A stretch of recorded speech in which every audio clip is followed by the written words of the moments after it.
My name is Stephen Jaron. Thank you for choosing to come see my presentation. This is my first time presenting, so if you could all hold your questions till the end, it would be greatly appreciated because I'm easily distracted by, oh look, a dog. Anyway, for those of you who don't know me, my name is Steve Jaron, but you can call me Galactic President Superstar McAwesomeville. I enjoy karaoke, comic books, cycling, long walks on the beach. Oh wait, sorry, this is not a dating profile. Anyway, I'm a first-generation Pittsburgher since my mother was born in New York and my dad in Philadelphia. Since 2007, I've been researching my mother's ancestors, which mainly come from the Netherlands, Germany, and Galicia. Along with that, I become one of the primary managers of the Dutch Jewish tree on Genie. I also try to help where I can with old and new users, as well as the curators on Genie.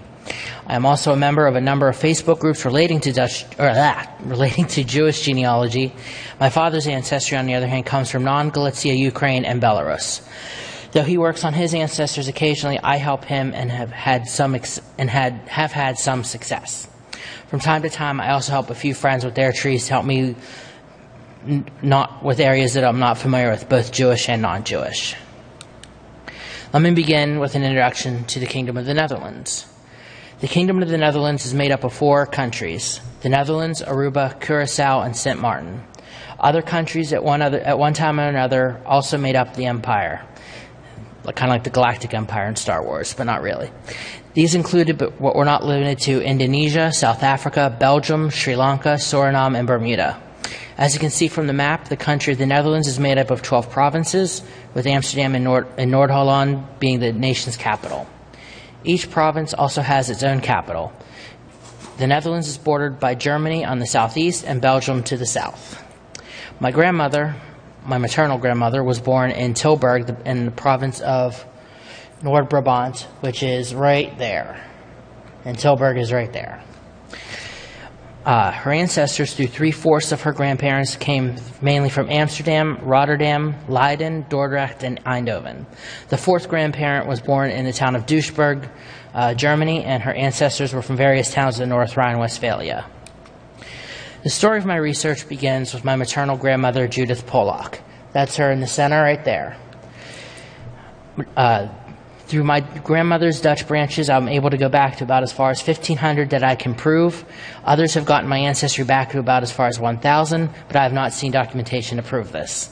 From what I can tell, at this time, I have very little Sephardic roots, maybe 164th. Only one double ninth great-grandfather has roots that indicate they were Sephardic. My other traceable branches seem to come from the non-Belarus, non-Galicia, Ukraine. Come from Belarus, non-Galicia, Ukraine, the Austro-Hungarian Empire, Germany, and France. As I previously stated, I am as far back as I am. Oh wow, I messed that up. As I previously stated, because I am as far back as I am, I have discovered that I am my own cousin 4 times on my grandmother's side, my 10th cousin 3 times, and my 10th cousin once removed once. My grandmother was born in 1923 to Alfred Pollock and Serafina von Kleef. Alfred was born in the town of Tilburg, while Serafina was born in Rotterdam. My grandmother grew up in Tilburg with her 2 sisters, Ada and Edith. She's the little girl right there. And her cousins, who will be on a future slide, lived 2 doors down. On May 10th, 1940, the day the Nazis invaded the Netherlands, her family and her uncle's family escaped to England and then to the United States through Canada. While in England, they stayed with a cousin of her father, though she didn't remember the cousin being a cousin at the time. For a long time, she and her sisters didn't remember I just said that a different way. My great-grandfather and his brother had known this was coming and had the money waiting for them in the U.S. They were hide tanners and traders, and they had a very big company with that, and that's how my second great-grandfather met his wife, because in Duisburg, they were in the cattle business, even though my great-aunt and grandmother don't think that's the reason. After marrying my grandfather and having 2 of her 3 kids, they moved to Pittsburgh. The impetus for my research into my grandmother's ancestors was a Spanish class I took in college, the 3rd college that I went to. One assignment we had was to make a family tree so that we could learn how to say various relationships in Spanish. I still don't know how to say these relationships. Since my father had been researching his tree for a number of years, as well as having some of my mother's tree in his database, I ended up going a little overboard and went a little further back than my professor had asked. After the class was over, I decided to do a Google search for a name that, at the time, I thought was uncommon.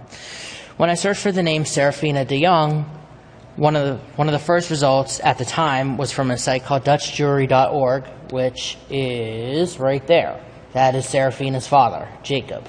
Serafina is right there. It was one of the first, but now other things have pushed it down. As you can see from the site DutchGenealogy.nl, de Jong is the most common surname, and its variants is the most common surname in the Netherlands. De Jong literally means the young, as in Jacob the Young. How are you called in 1811? So basically, this ancestor was the proverbial needle in the haystack. And here, shown here are 25, and I thought the screen would be bigger. 25 of the most common Dutch surnames and their meanings.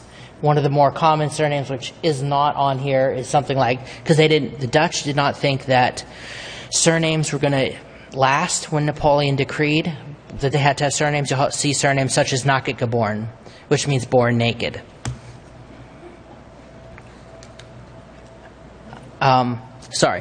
Shown here is the first result I found. It lists my third great-grandparents, their 6 children, and their spouses. Jacob von Kleef and Elizabeth Loeb are my second great-grandparents. They are right there. I thought that it would be different. From here you can see Serafina was born in Ghent, Belgium. I initially thought that her ancestors were from here, that was where her ancestors were from. However, further research revealed that her father was from Leiden and her mother was from Rotterdam. And of her 7 siblings, only 3 were born in Ghent and 4 were in Rotterdam. Here's the family page for Jacob von Kleef and Elizabeth Loeb, along with their 3 children. Shown here, wrong button. This is the oldest child is Elsa von Kleef. She had no children. She died during the war, but not as a victim of the Nazis. She was just sick. My great-grandparents are Serafina von Kleef and Alfred Polak, and then Sigmund Willem von Kleef and Jeanette Helena Wiener, who is also a cousin, through the Wieners, were in Auschwitz. Their son, Paul, jumped off a train and hid for a few years during the war. This is Jacob von Kleef. This is Elizabeth Loeb. This is Paul. This is Elizabeth. And that is my great-aunt Ada. So, as I said, the first site I found is this one, which is off of akavoth.org, though back in the day, they had DutchJewry.org, which is basically the same site as their URL. It's very confusing. It's based off of a book that was written in the 1960s, initially in the 1960s, that I believe is a thesis about one of my random cousins that had a big business in Rotterdam. This is the main page. As you can see, wrong one. It says there's 360 people. Meanwhile, I have 1,000 or more in my database at home or on here. So other things you can do on this site are, so I wrote other stuff. So I started adding various individuals that were not in my father's database, and not just from the Von Kleef database, but other databases, as you can see, a small sample on the Dutch Jewry site as well. With this, my tree grew exponentially. While that collection of trees was my initial source of information, I wanted more, so again started with a Google search and found a number of other personal websites containing even more family information. The more I would look around the Dutch Jewry website, the more I would find just how interconnected the Jewish population can be. As stated before, I am my own cousin 4 times. However, I was also finding that because cousins would marry cousins, who would in turn marry cousins there, I have a good number of distant relatives who are connected in multiple ways. And I'll go into that more in a few minutes. This is the main page for the Dutch Jewry website as of March of 2017. They update with their latest database or whatever. You can search the website. Oy vey. They have a section for Amsterdam. They have a memorial section for Holocaust victims. They have 2 types of family trees nowadays, HTML versions, which is what you just saw, and a PHP version, which is all the trees connected, sort of. They have a Northern Provinces database, which is kind of weird looking because they have 2 different versions of that. They have a family collection from Alexander Duparc, who's a big Dutch researcher.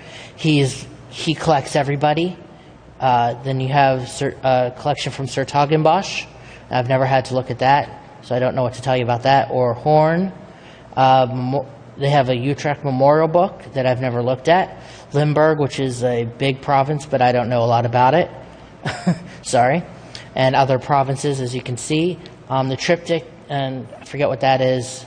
They have the Portuguese Israel Cemetery, Beit Chaim, and then they have gravestone archives. And you just kind of look at it at your leisure if you'd like.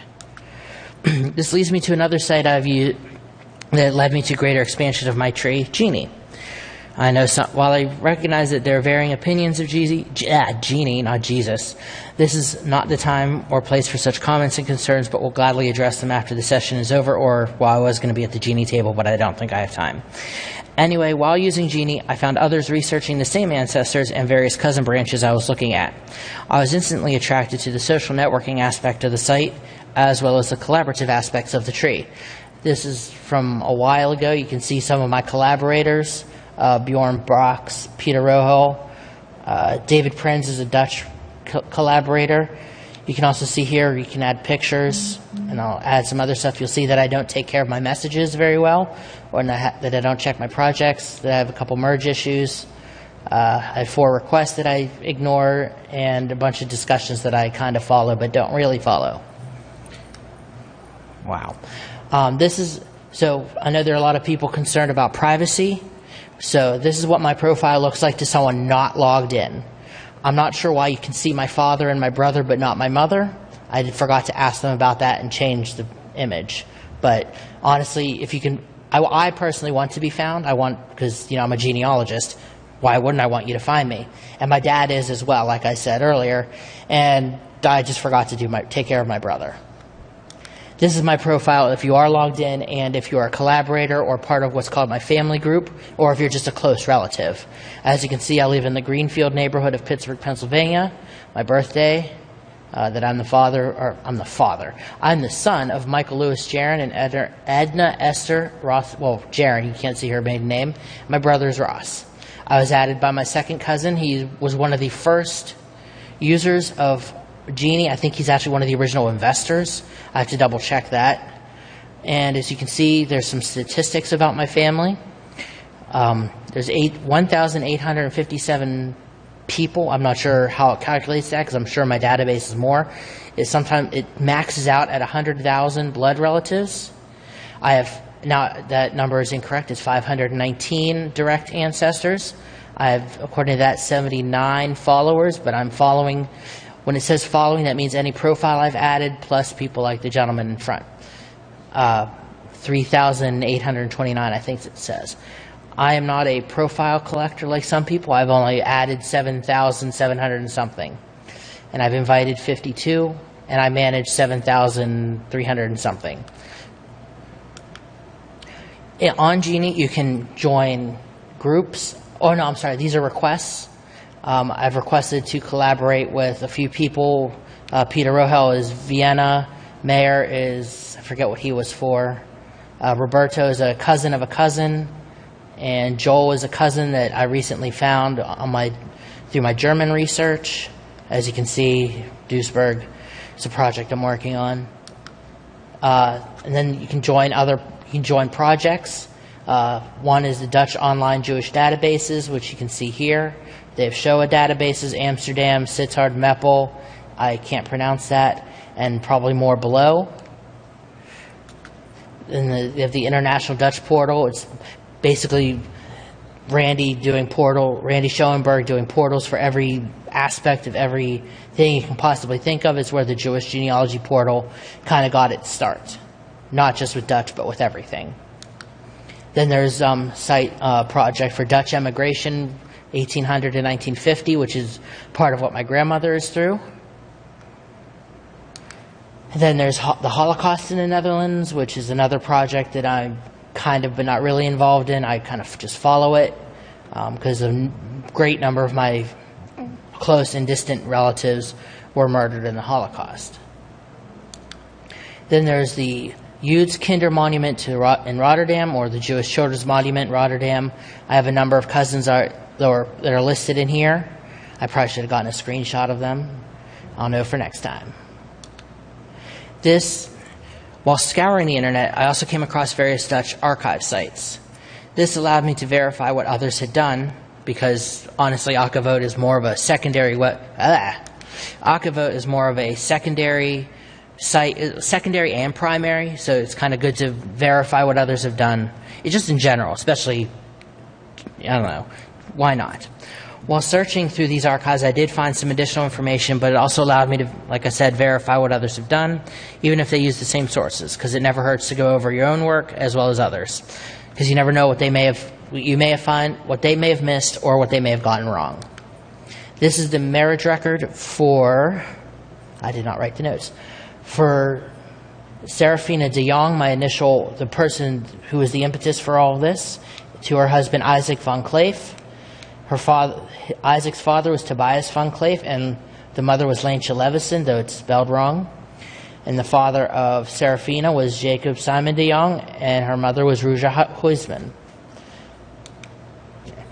And, okay, you can also search another site that is similar to We Was We is openarchives.nl, where you can search various names you want to find. And again, it's the same marriage record, just looks different. This is more of a personal site of some guy, of an archivist, whereas We Was We is a more government official site, but they're the same. I'm not sure what the deal is there. And it shows you the source, and it shows you the scanned records that are attached, and ignore the ad because I was not logged in. Oh, but it also shows you the date. And this is below. It shows you the scans here again, and related records. So like another marriage involving Tobias and Leentje, the birth of Isaac van Cleef in 1822, and the death of Isaac van Cleef in 1890. And it says, and it also connects to another family tree website that I don't use very much. It shows Isaac van Cleef connected to the Van der Veens, who were on that same boat from England to Canada, if I remember correctly, when my grandmother escaped. That's out of order. Earlier, I mentioned that I was finding cousins who are connected to me in multiple ways. One of those cousins is the former U.S. ambassador to the Netherlands, Faye Hartog-Levin. Faye is the youngest daughter of Joseph Hartog and Ada Menko, who fled the Netherlands to Suriname and then emigrated to the U.S. in 1948, shortly before Faye was born. At the time, Suriname was part of the Kingdom of the Netherlands. While having a cousin be the former U.S. ambassador to the Netherlands is interesting in itself, she happens to be cousin 7 different ways, as you can see from my Excel sheet. That's how I usually keep track of how many different ways somebody is connected to me. Not only that, but she's also what I call a space ball, and she's also a descendant of the family that founded the company that would eventually become Unilever. The brother of her second great-grandfather was Simon van den Berg, the founder of Margarine Uni, which after 1929 merged with soap manufacturer Lever Brothers, and they became Unilever. Anyway, as I was saying, Faye is at last count a 7 multiple-way cousin through both of her parents and both of my grandmother's parents. So as I mentioned, Faye is a spaceball. What is a spaceball, you ask? A spaceball is an unofficial term I coined based off of the Mel Brooks movie Spaceballs, which is a parody of Star Wars. Yes, I am a nerd. In Spaceballs, the antagonist says to the protagonist, "I am your father's brother's nephew's cousin's former roommate." The protagonist says, "So what does that make us?" To which the reply is, "Absolutely nothing." Through Faye's husband Daniel, a friend of mine from elementary school, is a spaceball. My friend's mother's first cousin is married to Daniel's nephew. My friend is also a third cousin to another friend who I've known since middle school. And Rick Moranis plays, Rick Moranis plays the antagonist in the movie, and Bill Pullman plays the protagonist, if you have not seen Spaceballs. So when I first started researching my tree, another tool I used and still use to this day is Facebook. It allowed me to find both close and distant relatives. One method I would use, which I'm sure anyone who uses it now is familiar with, was to look at possible cousins' friends list and see if they were friends with people I knew to be their siblings or close cousins. I would then send them an introductory message stating who I was, how we were supposed to be related, and I would offer to send them a copy of their branch of the tree in which they could hopefully update or correct information for me. Even though 99% of the time I was sure they weren't the person I was looking for, or even though 99% of the time I was sure they were the person I was looking for, I would still apologize for bothering them in case they weren't the wrong person. But I knew they weren't. While I was beginning my research, I also worked at FedEx office. While I was working there, I was inspired to make a family history book for my grandmother's 85th birthday. In doing this, I amassed quite the digital collection of old family photos, which you saw at the beginning of this, a small fraction at the piece of this. I can talk today. While working on this book and collecting all of these photos, I learned a little more about my extended family. One of the things I learned was the full story of my grandmother and her family's escape from the Netherlands. As stated earlier, my grandmother and her sister Edith, their parents, 3 of her 4 neighboring cousins, uncle, and their nanny/housekeeper escaped the Netherlands the day the Nazis invaded. The 4th cousin, Bertram, the guy in the middle here, was in the army, and I will turn to him in a little bit. The other sister was at school and would meet up with them later. They escaped by heading west towards Rotterdam and north toward Amsterdam, then all the while narrowly avoiding destroyed bridges. When they reached Amsterdam, the family got split up, and my second great uncle exclaimed that he had lost all of his children that day because he had no idea what had happened to his daughters or his son.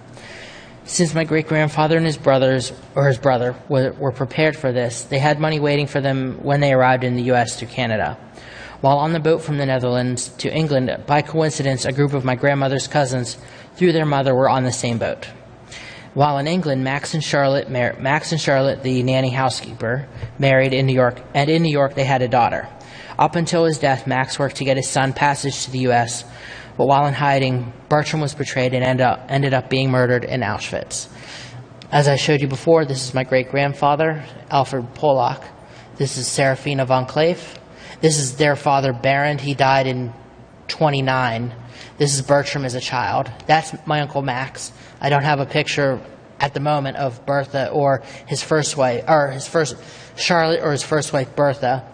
And then these are the female cousins that live 2 doors down from each other, except for this little girl who, for some reason, looks like my aunt who hadn't been born for 40 years after, who wouldn't be born for 40 years after. Nobody knows who she is.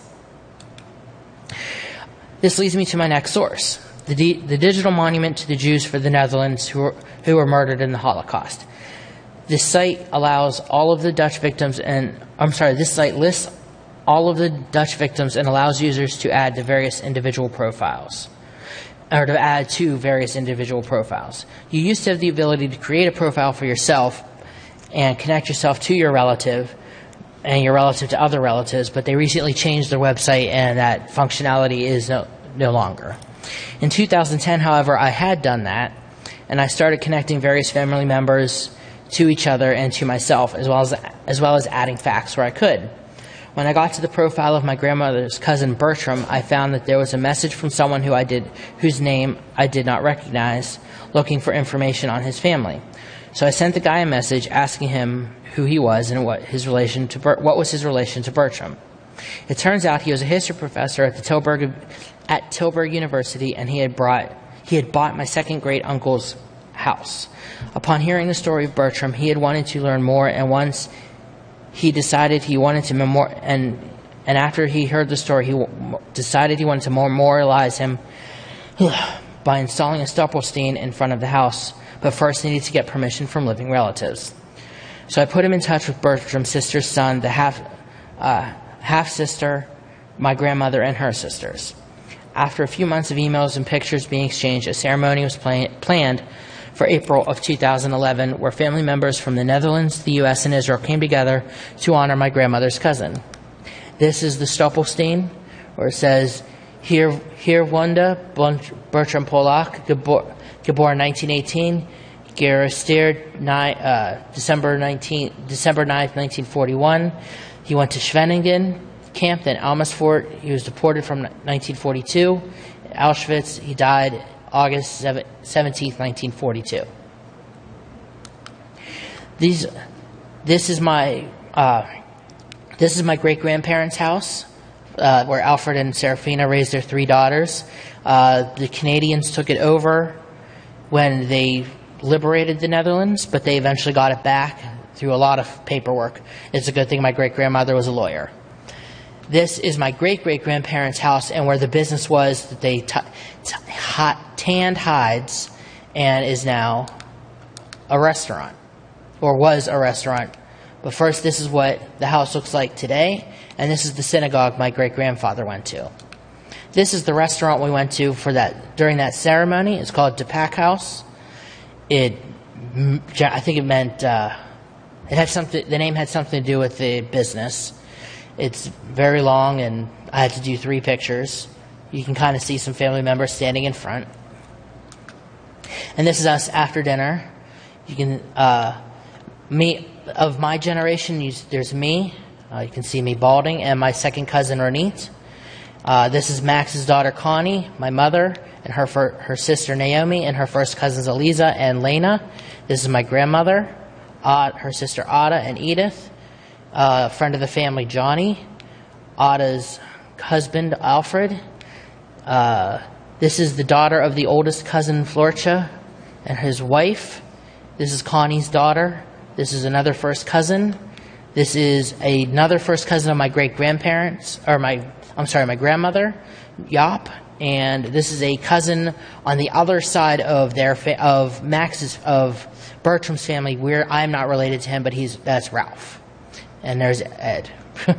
Sorry. So, only in the past few years has Ancestry and Family Search been useful in Dutch research.